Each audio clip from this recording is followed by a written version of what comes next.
Jack. Hey, so congratulations for a shortcut. Yeah, thank you so much, man. Cheers. Yeah. When I first heard of it, I thought it was one of those kids movie like Goosebumps, but it's far from that. It's much more like a Stranger Things. So a little Yeah. bit more bloody or a little bit more violent. hmm Absolutely. Yeah, I think that's a good. I hadn't really thought about that till today, what I could equate it to, and I think Stranger Things is pretty much the vibe that it encompasses. Yeah, I think there's also a touch of maybe the Goonies or something like that. I think there's definitely an '80s feel about the film. Yeah, you mean with all the friendships with all the friends on the bus? Absolutely right. Yeah, yeah. It just feels like a group taken from the '80s. All the costumes are kind of '80s. The bus feels a bit '80s as well. Yeah. So what initially attracted you to something like Shortcut?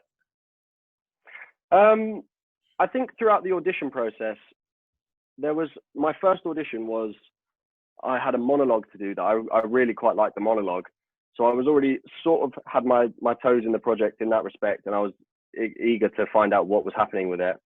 And then when we had the real audition, the whole cast, because I think everyone else was cast apart from Nolan. They were looking for a Nolan for a long time, and I went to this studio with everyone else, and they kind of did a big what's the word, like a slideshow about what the film was about.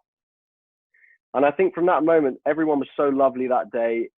I wanted to do an indie film for a long time because I'd just come off of a big feature, and the crew just felt like a big family. It just felt like it was going to be a very comfortable thing to film and a very interesting thing to film. And I'd never done a horror film before, so I was really excited about seeing what that was going to be like behind the scenes. And I always love watching YouTube videos about how horror films were filmed and how actually unscary it is filming them. Did you have to prep for differently to get into the headspace of being in a horror film for yourself? I suppose so. You have to do a lot of voice work because most of the film you're screaming at stuff. Um, yeah, but apart from that, no, I kind of just took it on as just trying to make Nolan as real as possible. And I think that might be where you could possibly get caught up if you think too much about the genre rather than about making the character feel real and tangible. I think you can sometimes get stuck in caricaturesque characters. Did you did you basically hung out with your castmates beforehand to create that camaraderie? Because you mentioned that it's sort of like the Goonies, but in order to get that, you need that chemistry amongst all your fellow castmates. Yeah, absolutely. And I think a lot of that came on set because we were stuck together in that bus for so long. But we were all staying in the same hotels, and everyone just got along so well. It was like we'd known each other for ages. And I felt it was the first time kind of in my life that I'd been the older person in a group. I feel like I just somehow happened to be the youngest person in every group of friends that I was ever in. And it was strange. They were like teaching me things that I didn't know about my phone, and they were like telling me new slang. I was like, I feel old for once, and it was really odd. But no, we all had a blast. Yeah. Oh, really? Wow, that's interesting. Talk about the experience on filming on that bus, because that bus is quite small and different in its own way. I'm sure there were plenty of difficulties being uncomfortable on that bus. Yeah, weirdly, not as many as I would have imagined, to be honest. There was not much space, like you say, and we were on it for we'd wake up at around 5, get on the bus, um, and be on there for maybe 8 hours a day. And my biggest worry was I get quite car sick, and we were just driving for the whole of the days just because the bus needed to be moving. And I was thinking, I'm just going to feel so sick for this whole shoot, but not once. I don't know why. I just got lucky, I suppose.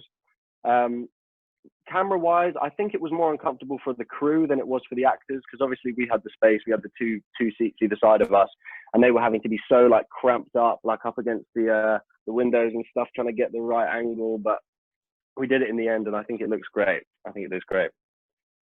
Let's talk about that labyrinth, that military complex. Where was that Mm. located at? So that was, I think it was in a place called Narni in Italy. I might be wrong. I know we were definitely filming in Narni, which is an amazing place. It's where they based a lot of the scenery from Narnia off of. So as you can imagine, it's just a stunning place. Most of the outside shots of the bus driving through, you can see, I think that was filmed in Narni. And that compound was a World War II military base. And I don't know if anyone has been in there since World War II, because it was so run down. It was insane, like dust that thick. But yeah, again, it was an amazing experience to sort of see something like that, but kind of weird to film in somewhere where, you know, so many horrible things have actually happened, because you'd be like behind a corner waiting for them to call action, just on your own, kind of in the pitch black, and you just feel a bit like something's crawling up you. But yeah, we got there in the end. Was it truly spooky like it was in the film, or it was just sort of kind of like very calming and quiet? No, it was definitely spooky. It was definitely weird. If anything, I think the fact that we were filming a horror film made it less scary, because you'd see a full monster stood there having a fag break, and you'd be like, oh, right, okay, yeah, that's why we're here. We're not doing anything scary. How was it? How was it filming in the dark? Well, quasi dark for the production. I mean, moving around in the dark with torches and flashlights. I mean, how was that challenging to you?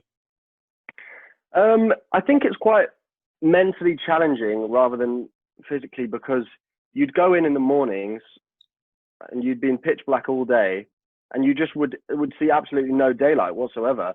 And it definitely does take a toll on you for some reason, not seeing daylight. I know a lot of office workers get that as well, where they just come out and they feel like they've got no life. Their whole life was like at work, and like, what are they doing? But yeah, it was strange, to be honest. I hadn't really thought about that till now, but I'm just so lucky that the cast was so great that we just have a laugh the whole time.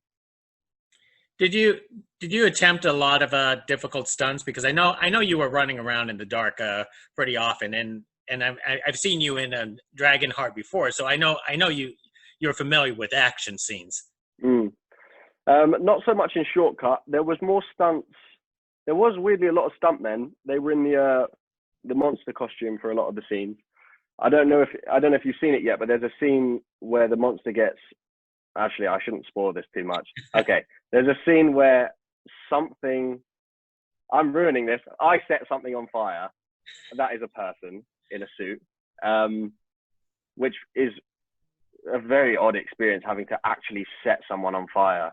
I think if you're a psychopath and you want to do people serious harm, get into acting, because you do get to actually experience these weird moments.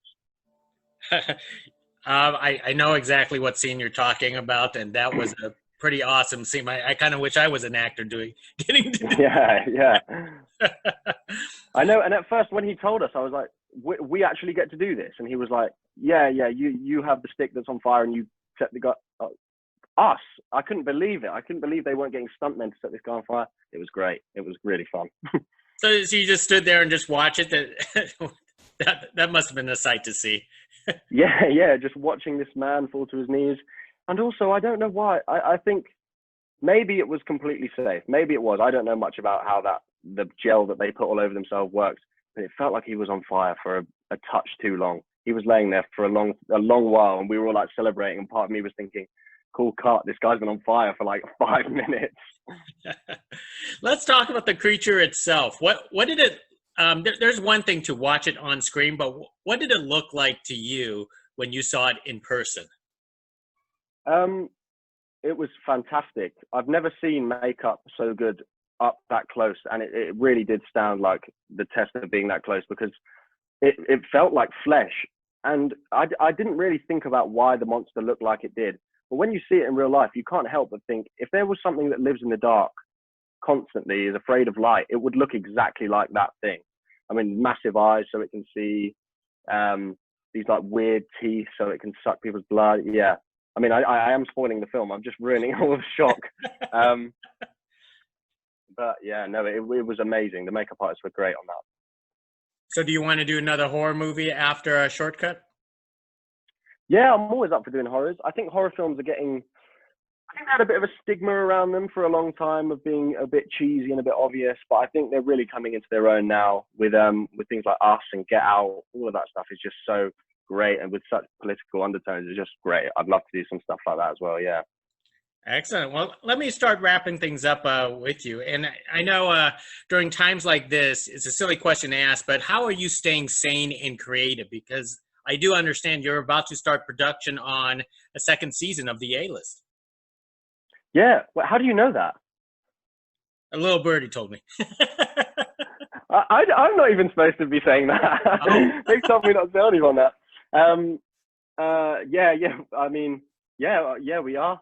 I mean, I've been quite lucky throughout this whole pandemic because I was filming a series right up until it kind of struck. And then as soon as the restrictions were eased, we went back into production. But throughout that little lockdown, I do a lot of music. I write music. So that's been kind of a blessing too, being able to just, having a career that you can run alongside a pandemic and just sit in your room and kind of creatively make money is great. Are we going to hear some of your music soon? Yeah, I hope so. It's being mixed now, so hopefully it should be out kind of next month-ish. I don't know. I need to find out when's good to release music, but when I do, it'll be out. Excellent. Well, one more thing that I just want to take a note, because obviously in any type of monster creature horror movie, the cast always comes up with a nickname for the monster. What was the nickname of the monster on set? What did you guys call it? I can't say it on an interview. Oh, really? But I'll just say they taught us very early on. They taught us lots of swear words in Italian. So I'll just say one of those. We didn't really know what it meant until they properly told us. But yeah, we were calling it that for the whole shoot, pretty much. Excellent. Hey, thank you very much, Jack. Hey, congratulations for Shortcut, and can't wait to see you in other projects in the future. Thank you very much, man. Cheers. Hey, thank you. Bye now. Cheers. Have a good one.